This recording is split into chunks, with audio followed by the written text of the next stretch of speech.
عامر صاحب باتیں تو بہت ساری ہیں. ہم آغاز یہاں سے کرتے ہیں کہ بجٹ تو آ رہا ہے اور اس وقت جو چیلنجز تھے اس میں ہم نے دیکھا کہ ریسنٹلی اگر ہم دیکھیں تو ہمیں یو اے ای کو اچانک ایک قرض واپس کرنا پڑا.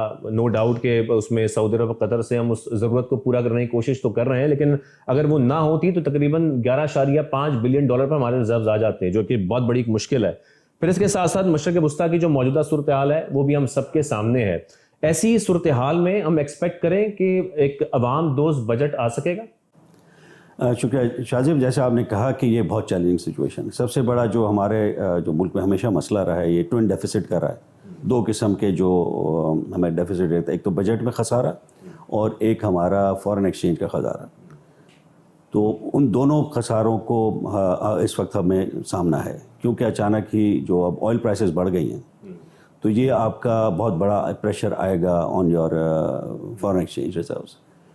اس کے علاوہ پھر وہی پھر ریفلیکٹ کرتا ہے انٹو انفلیشن, اور انفلیشن پھر آپ کی انٹرسٹ ریٹس پہ, اور انٹرسٹ ریٹس پھر آپ کے بجٹ پہ متاثر ہوتے ہیں. تو یہ سب چیزیں دیکھ کے مجھے بہت کم لگتا ہے کہ گورنمنٹ کے پاس کوئی اتنی بڑی اسپیس ہے کہ آپ ایک عوام دوست بجٹ بنا سکیں. تو مجھے یہ لگتا ہے کہ یہ کنٹینویشن اگر پچھلے سال کی کر لیں تو یہ بھی ایک بہت بڑا ان کے لیے اچیومنٹ ہوگا.